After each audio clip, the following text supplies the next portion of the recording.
Bonjour à tous, bienvenue sur la chaîne. Je vous rappelle à chaque fois, c'est une chaîne qui vous propose des bons plans en import majoritairement pour avoir les meilleurs tarifs toujours. Et puis voilà, donc je vous mets déjà le lien de cet article dans le descriptif. Aujourd'hui donc je vous présente alors je sais pas, en anglais le kit Rotating Pro de Creality. Alors si vous avez suivi un petit peu mes vidéos, j'avais testé il y a quelques mois déjà la Creality Falcon 2 qui a un graveur découpeur laser. Et je vous avoue, c'est un objet alors, qui est très encombrant. On ne va pas vous cacher les choses. C'est hyper encombrant. Par contre, c'est un super objet quand vous voulez faire des cadeaux personnalisés, un petit peu de la famille, des amis, des choses comme ça. Et là, vous touchez dans le mine, alors que ce soit sur du bois, sur un peu de métal, sur du verre. Enfin, vous pouvez graver énormément de choses. Faire de la découpe sur du bois. Enfin, c'est vraiment... vous êtes obligé de faire plaisir à quelqu'un avec des objets comme ça. Et là, donc, c'est un accessoire de Creality Falcon. Alors, je sais pas s'il est compatible, je vous ferai voir tout à l'heure le câble, si c'est compatible avec d'autres graveurs laser, graveurs découpeurs laser, mais en tout cas, voilà, là, c'est la marque Creality, pour rester avec le Creality Falcon 2. Vous vérifierez si c'est compatible avec votre graveur laser, mais voilà. Donc là, je vous présente cet accessoire. Donc, comme d'habitude, je vais commencer par le déballage, de voir qu'est-ce qui est contenu dans le colis. Ah, vous avez une petite notice. Anglais chinois. Voilà. Et en particulier, ce qui est intéressant, donc on vous dit de surélever votre Creality Falcon, sinon effectivement vous aurez un problème. Et vous avez également les réglages dans Lightburn. Je vous les ferai voir tout à l'heure sur écran, ce sera bien plus simple. Vous avez quelques réglages à faire dans Lightburn, rien de compliqué du tout. Donc ça c'est la notice. Ici vous avez, je m'étais demandé au début ce que c'était un rouleau. En fait vous avez une règle souple, ça va vous permettre de mesurer le diamètre de vos objets que vous allez passer dans Lightburn. Vous avez la boîte qui est très qualitative, le carton comme d'habitude avec Creality. Ici vous avez le fameux, hop, je ne l'ai pas encore démonté, les fameuses prises. Alors attendez, je vais essayer de vous trouver de l'autre côté. Attendez, hop. Alors ça c'est le côté qui va aller, hop, sur le kit Rotating Kit là. Donc ça c'est le côté mâle. Et le côté femelle là, c'est ça qui vous intéresse. Si vous êtes pas, alors si vous avez une Falcon 2, pas de souci, hein. Forcément ça va tourner. Si vous n'avez pas une Falcon 2, regardez si vous avez une prise de ce type là sur votre graveur découpeur laser d'une autre marque, et puis ça répondra à la question de savoir si c'est compatible ou pas avec une autre marque. Alors, on continue. Ici vous avez quelques accessoires, alors une BTR plus quelques vis, et puis également des tiges métalliques. Je vous explique juste après à quoi elles servent ces tiges là, et puis après vous avez forcément la machine qui est là, et ça je vous explique déjà comment elle fonctionne. Alors c'est la version pro, parce qu'il y a un premier modèle qui existait, donc celui-ci vient de sortir, et qui était constitué, c'est un peu ce qu'on voit sur alors que ce soit Creality ou d'autres marques, vous avez des modèles avec des rouleaux en dessous là, et c'est le rouleau qui fait tourner l'objet cylindrique. Là c'est différent, la conception est différente. C'est que vous avez ici, c'est comme une machine, comment ça s'appelle, à tourer ou des choses comme ça, où vous allez mettre l'objet ici, hop, vous voyez, il n'est pas posé sur des rouleaux, donc même si la forme n'est pas tout à fait cylindrique et pas uniforme, vous n'aurez pas de problème à ce niveau-là. Puis au niveau de la taille, vous allez pouvoir aller un peu plus loin. Je vais essayer de vous retrouver les dimensions max, mais vous verrez, c'est déjà sympathique pour faire des choses. Je vais vous faire voir un objet après. Voilà, en fait, vous pouvez aller jusqu'à un objet de 23 cm en longueur. Voilà. Donc, ça fait là c'est une grosse gourde de chez Decathlon.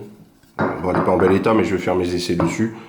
Vous voyez, c'est quand même, ça vous permet de faire. Alors, vous allez pouvoir faire quoi comme objet? Vous allez pouvoir faire des sphères. Alors, c'est à ça que servent les trois petites barres que je vous ai fait voir tout à l'heure. Là où les kits Rotary, vous n'aurez jamais permis de faire ça, hein. Un kit Rotary, les rouleaux, là, votre boule sphérique, je sais pas, on peut imaginer des boules de Noël, des choses comme ça pour les sapins de Noël. Ici vous allez avoir le kit 3 boules, voilà, il se met ici à la place d'écran, et en fait lui, hop, dans ce sens là ça sera mieux, hop, et lui va maintenir comme ça une boule sphérique. Sur le premier kit, c'est impossible de faire ça. Alors ça vous permet aussi de mettre une bague, si vous voulez essayer de graver une bague. Alors, je vous avoue, je ne vais pas m'amuser à ça avec mon alliance, mais voilà, vous pouvez mettre une bague et vous verrez tout à l'heure qu'il y a un ajustement justement pour écarter les trucs. Alors qu'est-ce que vous pouvez mettre d'autre? Je vous ai dit donc une gourde, des verres en verre. Là c'est pareil, le système est bien fait. Il n'y a pas de souci. Enfin vraiment, je pense la limite après ça sera la taille, mais déjà là vous êtes quoi? Toucher pas mal de choses. Ici ça vous permet de régler, vous voyez la largeur de votre objet. Voilà. Hop, si on va au max, on est ici. Et puis ici, la petite butée là, vous voyez, elle est sur ressort. Hop, voilà. Ce qui donne un peu de souplesse et ça vous évite de serrer aussi trop fort. Ça, c'est le premier déréglage. Donc c'est basique, ça va vite à faire. Après, hop, on va passer ici. Là, vous avez un kit à tourner à la main. Alors, je sais pas si vous regardez ici, vous voyez, en fait, vous resserrez ou vous desserrez pour bien maintenir l'objet que vous allez avoir. Ce qui fait que forcément vous allez trouver le bon écartement pour maintenir votre objet. Alors sachez aussi que ici là je sais pas comment on va appeler ça, les supports que vous voyez là en fait se mettent aussi à inversement en fait, là et ce côté là vers l'intérieur. Et donc comme ça vous pouvez maintenir et écarter par l'intérieur. Vous pouvez maintenir un objet par l'intérieur. Si vous avez un verre, alors là je pense que c'est un peu grand pour un verre. Mais si vous l'inversez, vous allez pouvoir maintenir, vous voyez, le verre comme ça, et vous l'écartez suffisamment, pas la peine de forcer, hein, c'est du caoutchouc là. C'est pas la peine de forcer, une fois que c'est maintenu, on force pas, vous allez casser votre verre sinon. Voilà, ça c'est le deuxième réglage. Après, ce que vous avez aussi intéressant, vous voyez là, c'est libre. Une fois que vous aurez bien positionné votre objet, ici vous le serrez simplement. Hop, vous voyez, vous allez le serrer, hop, là il bouge plus, et là après c'est le moteur qui fera son effet pour graver l'objet. Là, ça vous permet de bien le positionner vraiment comme vous le souhaitez. Voilà, ça c'est la présentation. Après, je vous fais voir pour derrière. Ici, c'est là qu'il y a le moteur. Finalement, c'est un objet qui est assez lourd, c'est massif, c'est très stable. En dessous, vous avez des pads antidérapants. Ça, c'est bien aussi.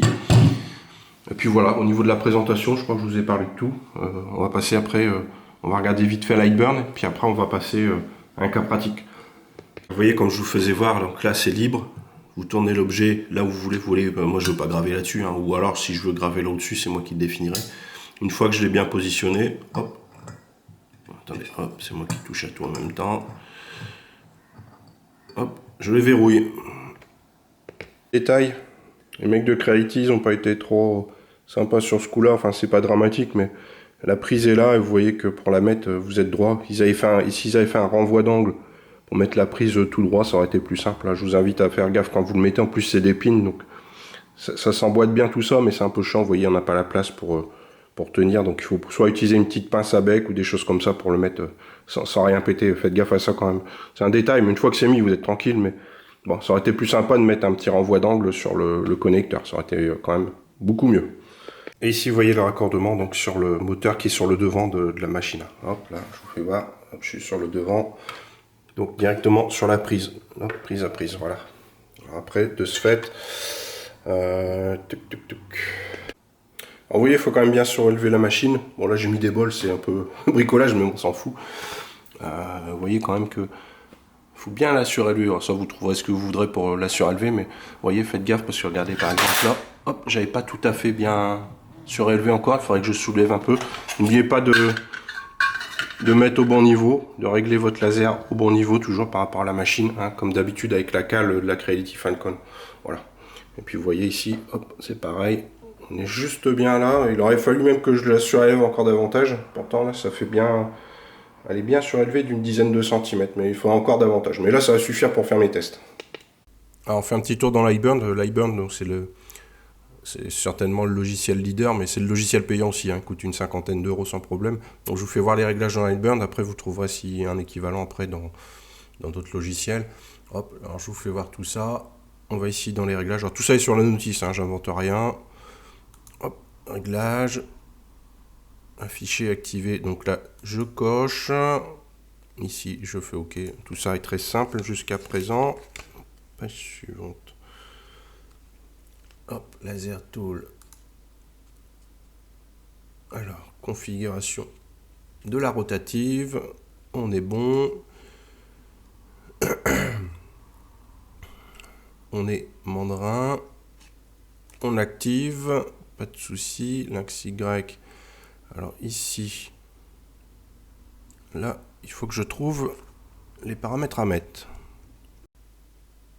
Alors ici, il faut mettre 40 mm. Et puis ici, ça sera la circonférence de l'objet. Donc ça, vous avez vu avec la petite règle souple que je vous ai fait voir tout à l'heure. C'est avec ça que c'est ici qu'il faut le mettre. Alors ici, hop, donc la 40 mm c'est figé. Et là, soit vous mettez le diamètre de votre objet, soit la circonférence, c'est à ça que servait la règle, comme je vous disais. Donc ici, moi, 250 mm, 25 cm. Hop, ok. Et voilà pour les réglages, c'est terminé. Allez, c'est parti pour la première gravure. Dans les paramètres, j'ai repris ce qui était préconisé par Creality pour la Falcon 2. Donc j'ai mis en 6000 la vitesse et en 60% de puissance. Alors, tout à l'heure, je vous ai dit une petite bêtise. Ici, pour verrouiller le cylindre, ça ne sert pas à verrouiller le moteur. Si vous le fermez, le moteur ne va pas pouvoir tourner, donc il ne faut pas le verrouiller. C'est simplement quand vous installez votre objet, si vous avez besoin de le maintenir, il faut le verrouiller. Après, vous le déverrouillez pour la gravure, bien sûr. Je vais pouvoir vous faire voir le résultat, mais avant, une petite chose quand même.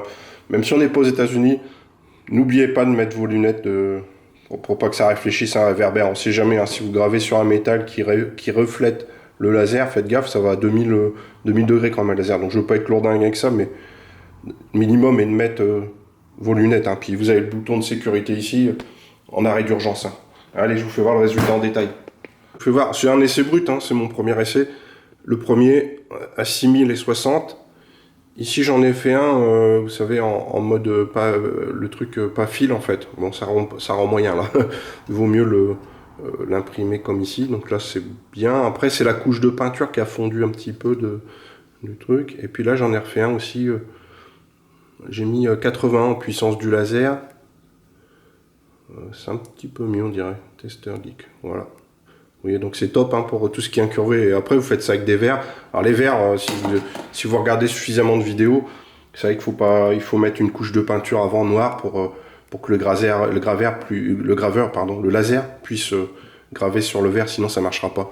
Voilà, donc moi, je suis très content. C'est un petit complément qui est pratique pour ma Falcon 2 et que je vais bien apprécier. Alors là, c'était une bouteille de test, mais après, je vais faire des trucs plus sympas avec.